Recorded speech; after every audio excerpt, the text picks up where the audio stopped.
Pawan Kalyan image Telugu రాష్ట్రాలు దాటి జాతీయ స్థాయికి వెళ్ళిపోయింది. అప్పటి నుంచి పవన్ కళ్యాణ్ నేషనల్ లీడర్ అంటూ జన సైనికులు నినాదాలు చేస్తూ ఉన్నారు. మరోవైపు ఎన్డీఏ సమావేశాల్లో పవన్ను ప్రధాని మోదీ ప్రశంసలతో ముంచెత్తడం జనసేనాని ఇమేజ్ను దేశ స్థాయిలో మరింత పెంచింది. ప్రధాని మోదీ పవన్ను ఒక తుఫాన్తో పోల్చారు. మొత్తం మీద 2024 సంవత్సరం పవన్కు లక్కీ ఇయర్గా చెప్పుకోవచ్చు.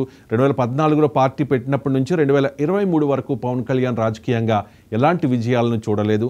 కానీ 2024లో తాను ఊహించిన దానికంటే ఎక్కువ విజయాలను అందుకున్నారు. పాలనలో పరిపక్వత ప్రదర్శిస్తూనే ప్రజలకు తనలోని కొత్త కోణం చూపిస్తూ ముందుకు సాగుతూ ఉన్నారు. ఈ విజయ ఉత్సాహంతో జనసేన ఆవిర్భావ సభను అంగరంగ వైభవంగా నిర్వహిస్తోంది.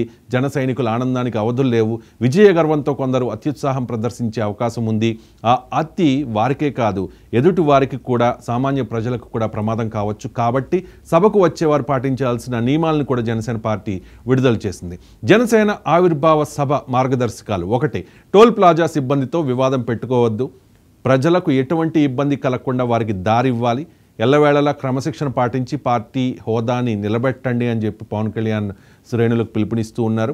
పోలీసులతో కానీ అలాగే ప్రభుత్వ అధికారులతో కానీ సత్సంబంధాలు కలిగి ఉండాలి, వారికి గౌరవం ఇవ్వాలి అని చెప్తూ ఉన్నారు. ప్రజల్ని గౌరవించాలి అంటే దారిలో సామాన్య ప్రజలు కూడా ప్రయాణిస్తూ ఉంటారు కాబట్టి 10-12 లక్షల మంది వరకు ఈ సభకు వచ్చే అవకాశం ఉంది. కాబట్టి ఆ సభకు వచ్చే వారి వల్ల సామాన్య ప్రజలకు ఎటువంటి ఇబ్బంది కలగకూడదు, వారితో దురుసుగా ఎక్కడ కూడా ప్రవర్తించకండి అని చెప్తూ ఉన్నారు. అండ్ ఇంకా యువత అంటే మద్యం మత్తులో తేలుతూ ఉంటారు అనే ఒక ఇంప్రెషన్ ఉంది. చాలా సందర్భాల్లో అంటే మద్యం తాగి సభలకు వచ్చి చనిపోయిన ఘటనలను కూడా మనం చూసాం. కాబట్టి దయచేసి ఆ ఒక్కరోజు పండగ రోజు మద్యం సేవించి వాహనం నడపొద్దు, ఎదుటి వారికి ఇబ్బంది కలిగించొద్దు అని కూడా పవన్ కళ్యాణ్ పార్టీ అక్కడికి వచ్చే కార్యకర్తలకి పిలుపునిస్తోంది. రోడ్లు మరియు ఇతర ప్రదేశాల్లో అనవసరంగా వాహనాలు ఆపొద్దు. అనవసరంగా వాహనాలు ఆపడం వల్ల యాక్సిడెంట్స్ అయ్యే ప్రమాదం ఉంది కూడా హెచ్చరిస్తూ ఉన్నారు. ఇతర వాహనాలను ఓవర్టేక్ చేయొద్దు, అతివేగం వద్దు, సాధారణ వేగంతో నడపండి అని చెప్పి. ద్విచక్ర వాహనాలు సైలెన్సర్లు తీసి రోడ్లపై నడపొద్దు. సభాస్థలిలో శాంతంగా ఉండండి, సాధారణ ప్రజలకు ప్రాధాన్యత ఇవ్వండి అని చెప్తూ ఉన్నారు. అనుక్షణం పార్టీ హోదాను నిలబెట్టండి.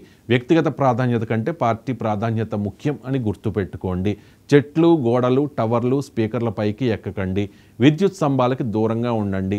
జిల్లాలోని ప్రచార పత్రాల్లో పార్టీ ప్రెసిడెంట్ అంటే Pawan Kalyan and party president ఫోటోతో పాటు పార్టీ ఆమోదించిన ఫోటోలు మాత్రం తప్ప అవి మిగిలిన వారి ఫోటోలు ఉండకూడదని కూడా క్లియర్గా చెప్పేశారు.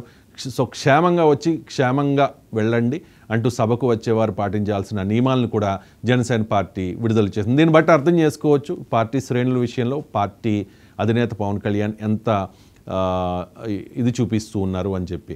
అండ్ పవన్ పేరు చెబితేనే ఒక ప్రభంజనం, పవన్ పేరు వింటేనే గూస్ బంప్స్ వచ్చేస్తాయి. పవన్ ఒక గేమ్ చేంజర్, పవన్ ఒక తుఫాన్. మరి జనసేన పార్టీ ఆవిర్భావ సభ సందర్భంగా అధినేత పవన్ కళ్యాణ్ శ్రేణులకు ఎలాంటి సందేశం ఇస్తారో, ప్రతిపక్ష హోదా కూడా లేని వైసీపీకి ఎలాంటి చురకలు వేస్తారో చూడాలి. డిప్యూటీ సీఎంగా పవన్ కళ్యాణ్ గారు మరిన్ని విజయాలను సాధించాలని కోరుకుంటూ this is Ravishankar Villa signing of.